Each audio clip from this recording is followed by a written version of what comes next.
परम पिता परमात्मा पूर्ण ब्रह्म सर्व सृष्टि के रचने वाले कबीर परमेश्वर जी की असीम रजा से आप परमात्मा की प्यारी आत्माएं सत्संग सुनने के लिए उपस्थित हुए।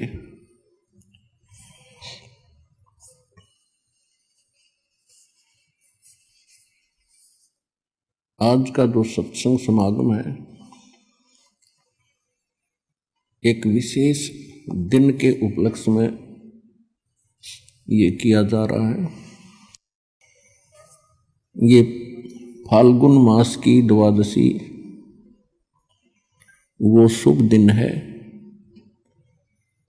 इस दिन परमात्मा सतलोक से चलकर आए थे और अपनी प्रिय आत्मा आदरणीय गरीबदास साहिब जी गांव छुडानी जिला झज्जर हरियाणा वाले को ये खेतों में जंगल में मिले थे। एक जिंदा महात्मा का रूप परमेश्वर बनाए हुए थे।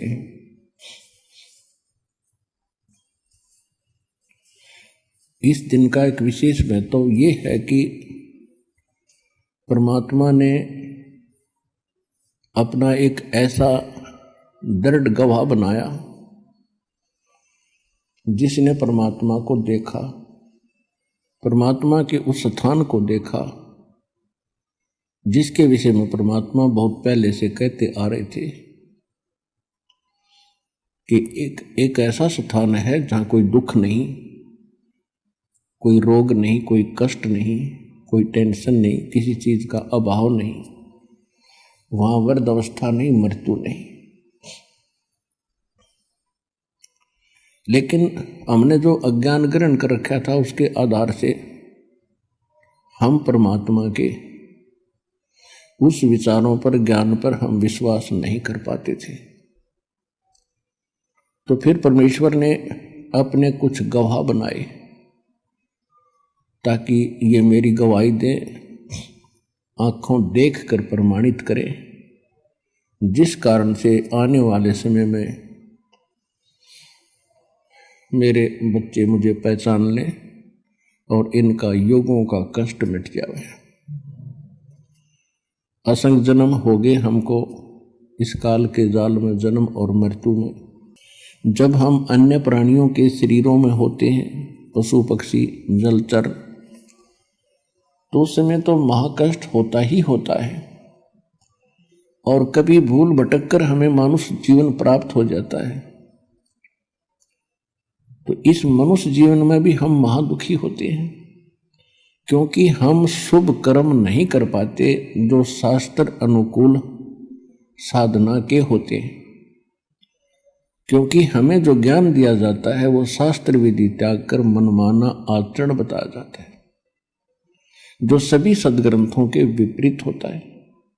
और फिर लंबे समय तक उसी प्रक्रिया में हम रहने के कारण उसको फाइनल मान लेते हैं क्योंकि अपने समुदाय के लोग सभी वही कर रहे होते हैं, जिस कारण से किसी को कोई ऑब्जेक्शन नहीं होता और ना ये शंका होती कि हम गलत कर रहे हैं।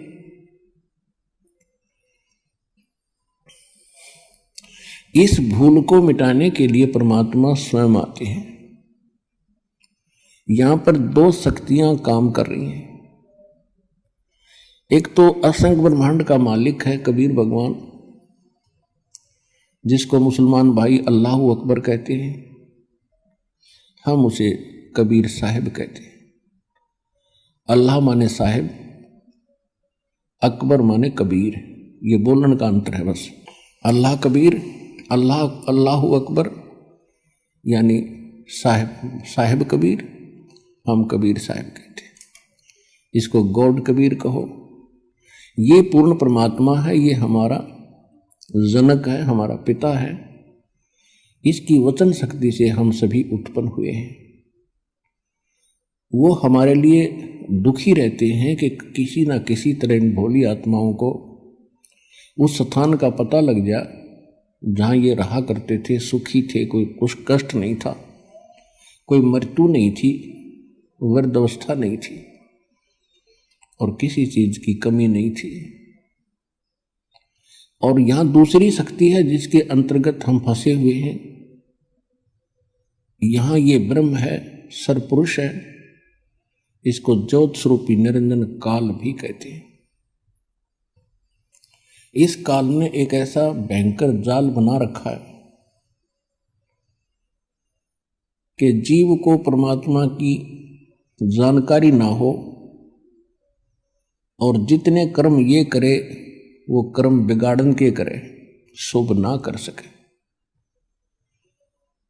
और दूसरी, इसने अज्ञान फैला दिया, ये नकली पंथ संत बनवा के, और इन जीवों को ऐसा दृढ़ कर दिया उस अज्ञान के अंदर। जब परमात्मा स्वयं भी आते हैं तो भी हम परमात्मा के उन वचनों पर विश्वास नहीं करते थे। इसलिए परमात्मा परमेश्वर कबीर जी ने अब एक विकल्प खोजा। उन्होंने अपने गवाह तैयार किए कि ताकि ये मुझे पहचाने और मेरे स्थान को जाने, फिर अपने बहन भाइयों को ये आंखों देखा ज्ञान सुनावे।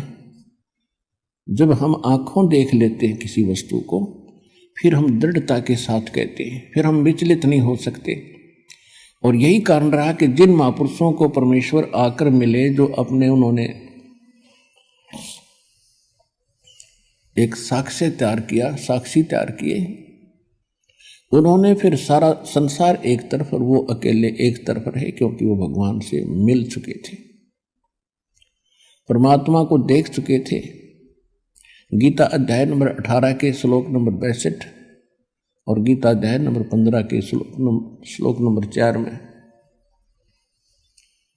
गीता ज्ञानदाता स्वयं कहता है कि अर्जुन, तू सर्वभाव से उस परमेश्वर की शरण में जा, उसकी कृपा से तू परम शांति को और शाश्वतम स्थानम, उस सनातन परम धाम को प्राप्त होगा। सनातन माने सदा रहने वाला, जिसका कभी अंत नहीं होता। और 15वें अध्याय के 4थे श्लोक में कहा है कि तत्वदर्शी संत और तत्व ज्ञान प्राप्ति के उपरांत परमेश्वर के उस परम पद की खोज करनी चाहिए, जहां जाने के बाद साधक फिर लौटकर संसार में कभी नहीं आते। और गीता ज्ञानदाता कहता है कि मेरी भी साधना त्याग कर केवल एक उसी की भक्ति करो। अब इसने परमात्मा के डर से ज्ञान कुछ सदग्रंथों में तो सही दे दिया, लेकिन अपनी प्रेरणा से ये संत भेज गए, आचार्य और शंकराचार्य भेज गए। इसने अपने सदग्रंथों के यानी सिलेबस के विपरीत पढ़ाई पढ़ा दी, और वो फिर एक लोक वेद बन गया। हजारों वर्षों से हम उसी को सुनते और सुनाते आए। उस अज्ञान को हटाने के लिए परमेश्वर को स्वयं आना पड़ता है।